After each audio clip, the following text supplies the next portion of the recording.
now that we got it going, you can see that this is getting cold enough to get some ice on it and stuff, so it is definitely working.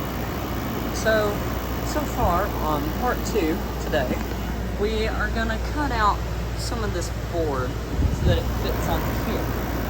So let's get that done. Okay, so that's done. And you can now fold this back up onto here and kick this nail back in. And kick this nail back in.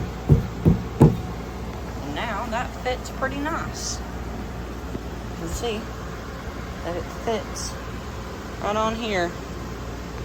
So now, let's secure this thing. Get this thing screwed down. Finish screwing this one. And there we have it. It's now fully secured. I just need one more nail right there. So let's do that. And done. Now that that nail is in, this whole board is secured, pretty much.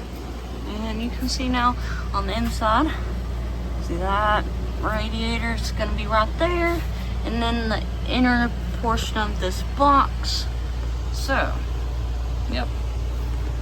Now, we need to get the controller in because, yeah, we're not going to forever regulate it with 2 switches. So, let's get that. Now that I have the controller, let's mount it on the soon-to-be refrigerator with this rod inside. Let's get that done.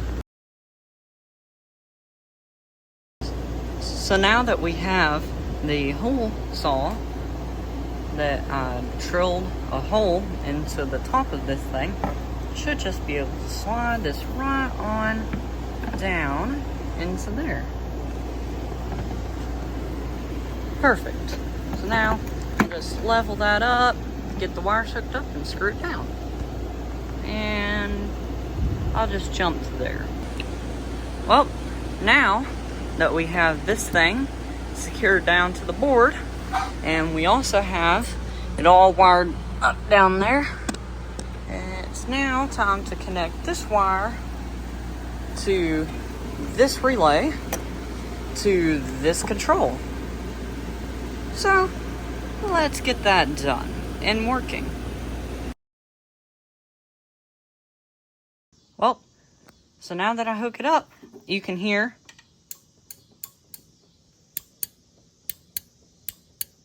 and that relay turns on. So now we'll have it off, and I'm going to flip this switch on to activate the relay, go into this stuff. So here we go.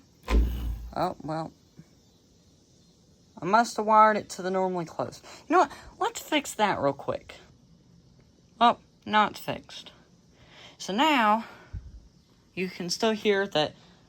Well, I'll have to plug it in first. Well, let's do that. How about we plug it in?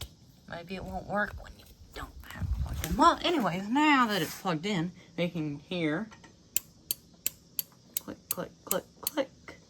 Then we can turn this on, and we can go.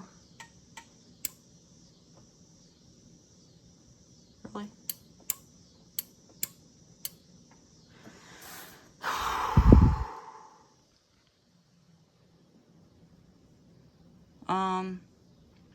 That could be a problem.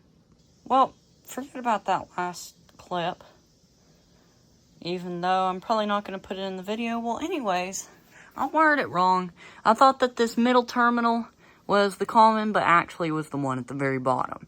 They messed up when they were labeling this relay, so you can't really tell that good. But anyways, now that I have this thing on, when I turn this to 1, so that the relay kicks on, you can hear. Nice. And it starts right on up. And of course I can turn it back off by turning this to the off setting. So now, let's turn this into this. Was about 30 minutes, yeah. So, anyways, now that we have all this fixed up, let's test it real quick.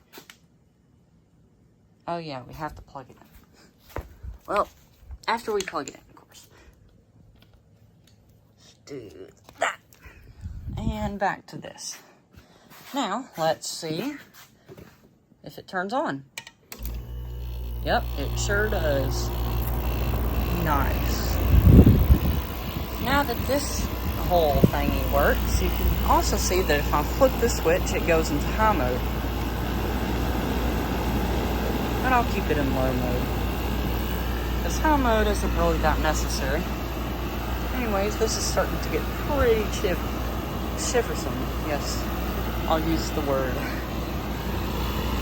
So, now, let's work on the box that contains this thing. Let's get that done. Okay, I think this is going to be it for part 2 of this series, because it's getting kind of late and I'm about to go in. But anyways, I've got the box sort of finished. I just need to add a plate right there and then put a blower fan in here, and then we should be able to blow air through into this box, and then through here, and then back into the main thing. See, the radiator is over there, because so far we've got everything working, so just need to finish this box and it'll be done. So this is the end of part 2.